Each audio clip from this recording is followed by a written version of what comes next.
So let us talk about analysis of algorithm and orders of growth. So an algorithm is a finite set of precise instructions for performing a computation or for solving a problem. Algorithm can be also thought of as a precursor of your actual coding or program or you code in programming language. So what is the goal of analysis of algorithm? Why do we do this analysis? That is to compare algorithms mainly in terms of running time, but also in terms of memory requirement, programmers' effort, etc. Because I and you both can write algorithms by your virtue of intelligence or by my technique, but those algorithms, though they are doing the same task, they need to be analyzed for their running time or how they good or how when they are actually coded will give the user the benefit of its existence. So what do we mean by this running time analysis? Determining how running time increases as the size of problem increases. This is very important. As the size increases, does the running time increases or decreases? This is actually the analysis. For example, let us take an example of searching. You have linear searching, means you have an element, or you want to find some x element. What you do, you start from first element and you iterate, means just add one and go to the other, the next likewise, and finally, if the element is received, means if it is located there in the list, you say okay, I found it out and this is my location. Otherwise you say that it is not there. But in binary searching, I'm talking about only searching. So there is one method called linear search and there is another method called binary search. So what is the basic idea in binary search?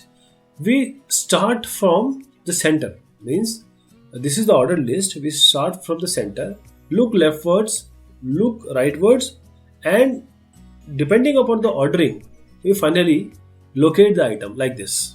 Please watch it carefully. Okay, if it is less than x, we go here. If it is greater than x, we take this point. Again, coming to the center, less than x, we take this, or rather, again less than x, we take this point, again this point. Okay, now this is where we are going to find our number. So this is also a procedure of searching. This is binary search. We start from the center and depending upon whether it is on the left or right, we change our first and last position where our handle are going to see. Now this was just brief up that there are two searching techniques, but which one of them is efficient or are efficient? So number of iteration for list of n elements, binary search can execute at most log n. The base is 2, so log n times binary search can execute. While in linear search, it has to go up to n times. For linear search, n times. For binary search, log n times. This is the length, or these are the number of inputs. The linear search, the timing is 5.5, binary search 2.5. And see, if the numbers are 10,000, means the elements in between you want to search a number. If they are 10,000, the linear search will take this much amount of time and binary search just 12. Means you can compare the kind of efficiency binary search is having over linear search. So number of computations per iterations means binary search does more computation than linear search per iteration. The overall is, if the number of component is small, say less, then linear search is surely faster. But what happens if the number of component is large? Then binary search is faster, right? Because we are talking about numbers of the order of 1,000 lakhs and no, today's all big data. So we need to define a number of objective measures to analyze algorithm. First of all, comparing execution times, means times are specific to a particular computer, and count the number of statements executed. Can we compare the execution time. This is not good. Why? Times are specific to a particular computer. And now coming down to the second aspect, counting the number of statements executed. So it is also not good. So if somebody asks you how you analyze algorithm, how can you see that two different algorithms are equal, or which one is efficient, which is one is not. So these two cannot be taken. You cannot compare execution times. You cannot count the number of statements executed. Why? The number of statements vary with the programming language. Some programming language may do a task in one line, or others may require 10 lines or 4 lines, or maybe more than one.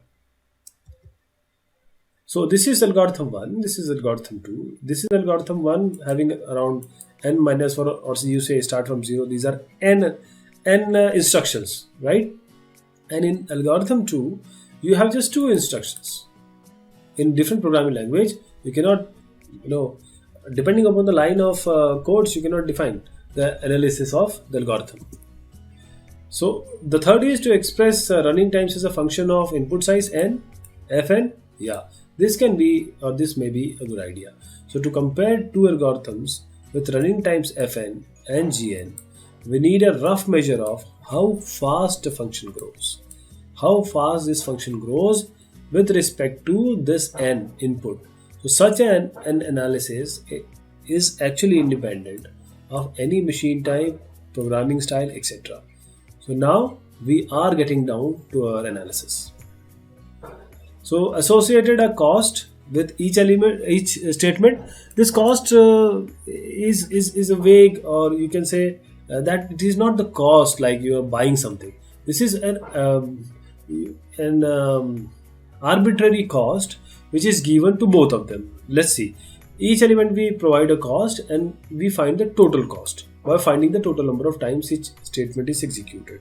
So let us express running time in terms of the size of the problem. This is algorithm 1, this is algorithm 2. So what we are going to do is, we have seen this algorithm already. We assign this C1 cost with each statement. So there are n statement. We just calculate the sum of these costs via this C1 plus C2 till n times. So we just multiply n by C1. So the cost is n into C1. While here we have this, we have given the for loop as cost C2, some other cost C2, maybe a higher cost, and this particular line, this is just an assignment. So we give the cost as C1. And when we compute it, this will be computed n plus 1 times. So n plus 1 into C2 plus n into, because this will be also, this particular statement will be also computed or will be run for n times. So n plus 1 C2 plus n C1, and take this constant out. We are not worried about the constant. We are only worried about this n. C1 plus C2 into n plus C2. Now let us take some other aspect, means a for loop running for n times, and again inside this we have a for loop. So this is a nested for loop inside a for loop. So this we gave this number as C1, this as C2, this is again C2 because both of them has to have the same cost, and this is C3. Now as we compute it, this will be C1, no problem with that. This is C2, this will be C2 into n plus 1 times. This will be equal to C2 into n plus 1 into again n, because this is inside this n.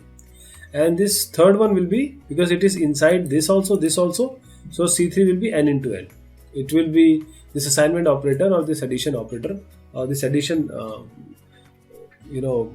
functionality will continue for n into n times. So what happens? What we achieve here is, we can see that n square is coming somewhere.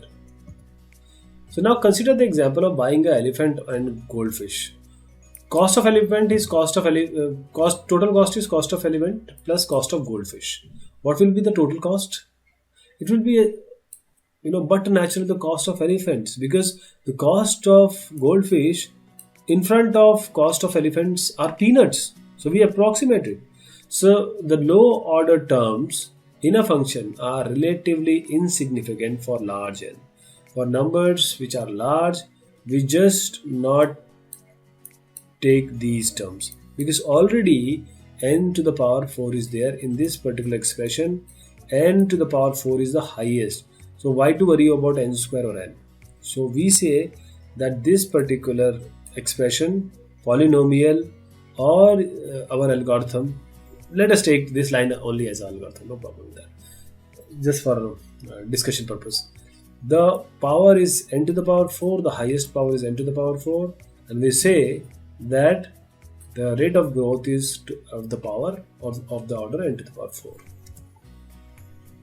Now rate of growth, which is considered with asymptotic analysis. So using rate of growth as a measure to compare different functions implies comparing them asymptotically. Now rate of growth, this is what we are going to see, and we will try to compare functions asymptotically. So if fx is faster growing than gx, then we say fx is always eventually becomes larger than gx in the limit, right? For large values of x, fx is growing faster than gx. Let us take an example. Suppose we are designing a website to process user data, that is financial records. Suppose the program A takes 30 plus n microseconds to process any n record, while the program B takes fn, this is B, this is A, the functions are fn, this takes n square plus 1 microsecond to process the n records. So what do you think? Which program would you choose? Knowing you will want the support of million of users because it is a website, financial transactions. On this graph, as you go to the right, a faster growing function eventually becomes larger, right? This is your fn is equal to n square plus 1. So a faster growing function eventually becomes larger. So we say that 30 plus n, it is the order of n or order of n, on. So it is almost roughly proportional to n, while this other function which we just took n square plus 1, this is of the order of n square, we take it as order of n square. O order, big O notation we say, it is at most roughly the proportion to n square. So in general, this on square algorithm will be slower than on algorithm, and on square function will grow faster than an on function. So see, this has grown faster and this is in its space. So this is increasing value of function and this is increasing n. So as n increases, this is gathering or this is running slower and we want faster algorithm. So we will take 30n plus 8 as the more efficient algorithm. Let us take more example. This particular we have already seen order of n square. This, because highest power is n cube, we said this is order of n cube. This is again order of n cube. 10, this is constant, so this is order of 1. Again 1, 2, 7, 3. Any number, any constant number is order of 1. This is big O visualization. We have already seen big O without even defining it. We have already seen big O visualization. This is order of n. Any number, see any number of this sort, order of n, n square, order of 1, any constant number, order of n log n, n log n, n log n. These are order of n log n. Now let us revisit the algorithm we have already seen. This was C1n and this was what? N1 plus 1 C2. You must have recorded by now. So all these are order of n because there is no multiplication, nothing of order. There is no n square in between. But when you might have recorded this also. When we come to this particular algorithm, when we have a for loop inside a for loop, so a for loop running a for loop inside, then it has to be n into somewhere it will be n square. As I claimed earlier also, this is order of n square. These are the running time of various statements. If this is test and this is the body, this is while loop.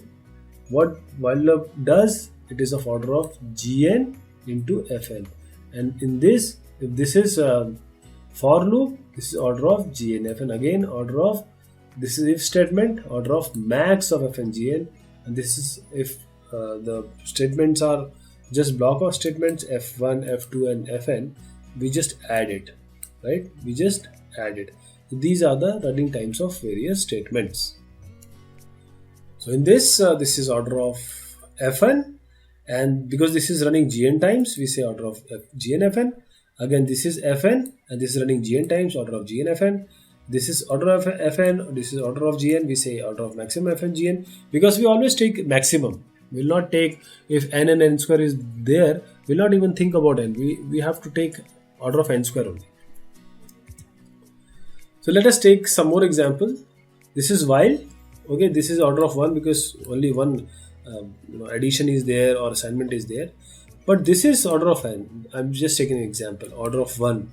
So the body of the while loop is order of n, and loop is executed n times. So we have n into n, that is order of n square. This is n and this is again n. We have just taken it as an example. So n into n, that will be order of n square.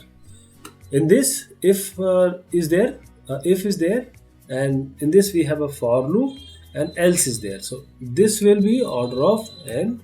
This is order 1. Order maximum of order n and order 1 is nothing but order of n only.